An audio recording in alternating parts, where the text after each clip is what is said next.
নমস্কার বন্ধুরা, আমরা হ্যামিল্টন সাহেব এবং বেকন বাংলো দেখে এসে উঠলাম আমাদের লঞ্চে। এবার নদীবক্ষে আমরা এগিয়ে যেতে লাগলাম ধীরে ধীরে। দুপুর হয়ে এসছে, খাবারও সময় হয়ে গেছে, খাবার রেডি, আমরা চাইলেই খেতে পারি। কিন্তু ওই যে নৌকাটা আসছে,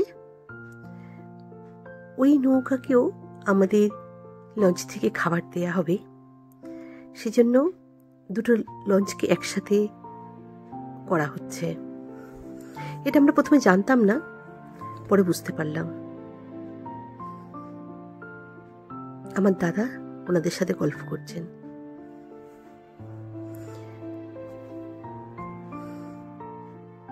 আমাদের লঞ্চ থেকেই ওনাদের জন্য খাবার রেডি করা ছিল। ভাইয়েরা সব নামিয়ে দেওয়ার পর লঞ্চটি ধীরে ধীরে এগিয়ে চলেছে ওনাদের গন্তব্য পথে।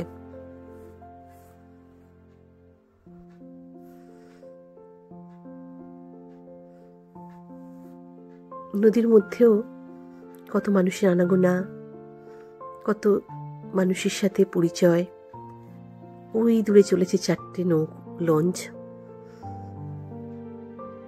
নৌকাবক্ষে এভাবে ঘুরে না বেড়ালে নদীরও যে এই ধরনের আত্মীয়তা,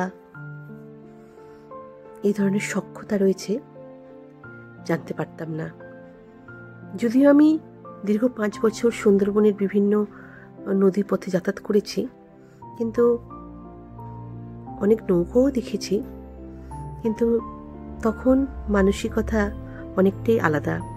কারণ তখন বাড়ি ফেরার তাড়না, দূরে থাকার কষ্ট, এগুলোই মনকে গ্রাস করত।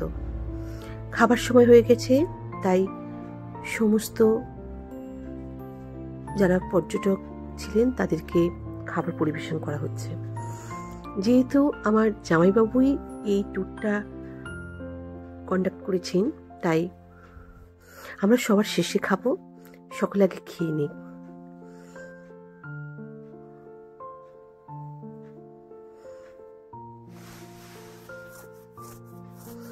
আর ওই উপরে যে দাদা, উনি আমাদের এই ট্যুরটা নিজে দায়িত্বে করিয়ে দিচ্ছেন।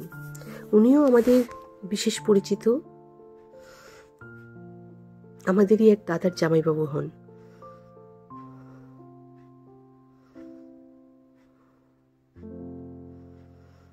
আজকের মেনুতে ছিল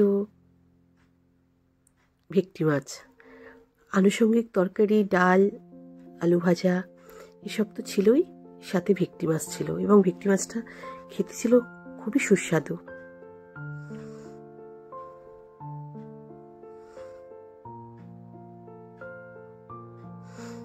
এরপর আমরা সবাই বসেছি খেতে।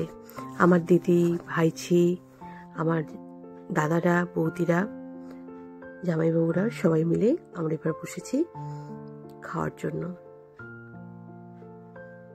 আমার বোনঝি,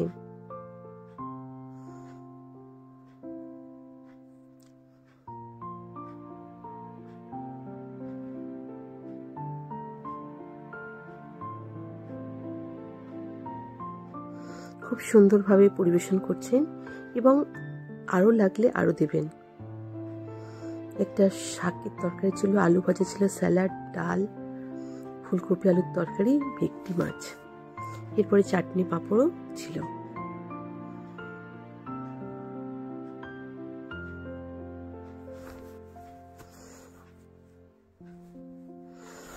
নৌকার মধ্যে ঘুরে বেড়ানো আর সময় সময় খাবার পাওয়া, এই ট্যুরটার অভিজ্ঞতা একদম অন্যরকম। যখন আমরা সড়কপথে কোথাও যাই, গাড়ি চলছেই, কখন খাবো, কখন দাঁড়াবো, হোটেল অনেক দেখতে পাই, অনেক সময় হোটেলে গিয়েও খাবার পাই না, কিংবা হোটেলের খাবার দেখে পছন্দও হয় না, কিংবা অনেক সময় মনে হয় গন্তব্যস্থলে পৌঁছাই তারপর খাবো। এই সুন্দরবন ট্যুরে কিন্তু এরকম কোনো ব্যাপার নেই। আপনার জন্য সকাল থেকে রান্নার বন্দোবস্ত থাকে, রান্নার রীতি থাকে, রান্না হয়ে গেলে আপনি যখন ইচ্ছে করবেন খেতে পারেন। আর যেহেতু সবটাই নদীবক্ষে ঘুরতে ঘুরতে তাই কোনো টেনশনও নেই, কোনো পরিশ্রমও নেই। এটা একটা খুব ভালো দিক। আমরা একদিকে খাচ্ছি আর একদিকে দেখছি বিভিন্ন জনপদ, বিভিন্ন নৌকো, লঞ্চ কিংবা জেটিঘাট, এগুলো কিন্তু আমাদের সাথে সাথে হয়ে চলেছে। খাওয়া দাওয়ার পর আমরা অনেকক্ষণ এভাবেই ধারে বসে রইলাম, কারণ বারবার বলছেন আপনারা ওই ধারের দিকে চোখ রাখবেন, হয়তো কিছু দেখতে পারেন, কুমির দেখতে পেতে পারেন, পাখি, অনেক কিছু। তবে সত্যি অনেক পাখি রয়েছে, আর মোবাইল ক্যামেরায় তো সেগুলো ধরা যায় না, তবুও বিভিন্ন পাখি উড়ে চলেছে দেখতে পাচ্ছি। মাঝে মাঝে ক্যামেরায় ধরার চেষ্টা করেছি, কিন্তু সেই ছবিগুলো খুব একটা ভালো হয় না।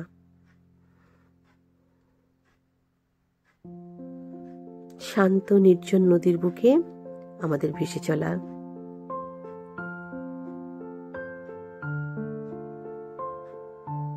আর ওই দূরে সবুজ ম্যানগ্রোভ অরণ্য। কোথাও নদী বাঁধ ভেঙে পড়েছে, কোথাও আবার নদী বাঁধ তৈরি হচ্ছে, কোথাও নতুন করে ম্যানগ্রোভ অরণ্য লাগানো হয়েছে। এগুলোই দেখতে দেখতে আমরা এগিয়ে চললাম। ওই একটা বক ক্যামেরায় ধরার চেষ্টা করেছি, গুটি গুটি পায়ে হাঁটছে। আরো একটা,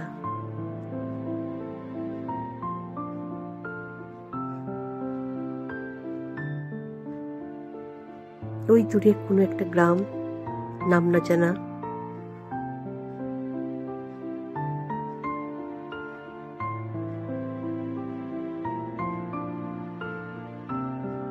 আর এই ভাই আমাদেরকে ঘুরিয়ে দেখাচ্ছেন খুব সুন্দরভাবে। ধীরে ধীরে আস্তে আস্তে আমাদেরকে বশমতো লঞ্চ চালিয়ে নিয়ে চলেছেন, আমরা এগিয়ে চলেছি।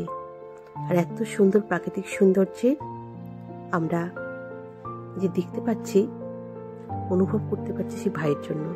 এখানে নদীবাঁধটা ভেঙে গেছে, আর উপর থেকে কংক্রিট দিয়ে নদীবাঁধ তৈরি করার চেষ্টা চলছে। যেহেতু ম্যানগ্রোভ অরণ্য নেই, নদীবাঁধ আস্তে আস্তে ধরেই যাবে, তাই কংক্রিট দিয়ে পুনরায় বাঁধার চেষ্টা করা হচ্ছে। আর ওই দূরে বেশ কিছু পাখি জলের উপরে কিরকম ভেসে রয়েছে।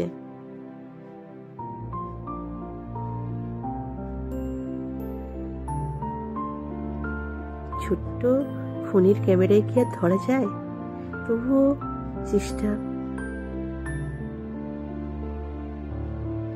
মনে হচ্ছে জলের উপরে যেন কিছু রয়েছে, তার উপরে হেঁটে বেড়াচ্ছে, কিন্তু তা না। কিভাবে জলের উপরে এই সমস্ত পাখিগুলো ভেসে থাকে। আমি পাথর প্রতিমায় থাকাকালীনও দেখেছি এরকম অজস্র, এখানেও দেখলাম। এবার আমরা আমাদের গন্তব্যে পৌঁছে গেছি।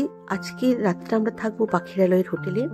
আমরা হোটেলে চলে এসেছি। হোটেলটা একদম ঝাঁ চকচকে, সুন্দর, পরিষ্কার পরিচ্ছন্ন এবং সবে ওপেন হয়েছে। আমরাই যেন প্রথম ব্যবহার করছি এরকম মনে হলো। সব কিছু একদম পরিপাটি, সুন্দর করে রাখা। হোটেলের কোথাও এতটুকু ধুলো ময়লা কিছুই নেই। খুব ভালো লাগলো এই হোটেলটার ডিটেলস নিয়ে পরের দিন আসবো। সকলে খুব ভালো থাকবেন বন্ধুরা। অনেক অনেক ধন্যবাদ সকলকে।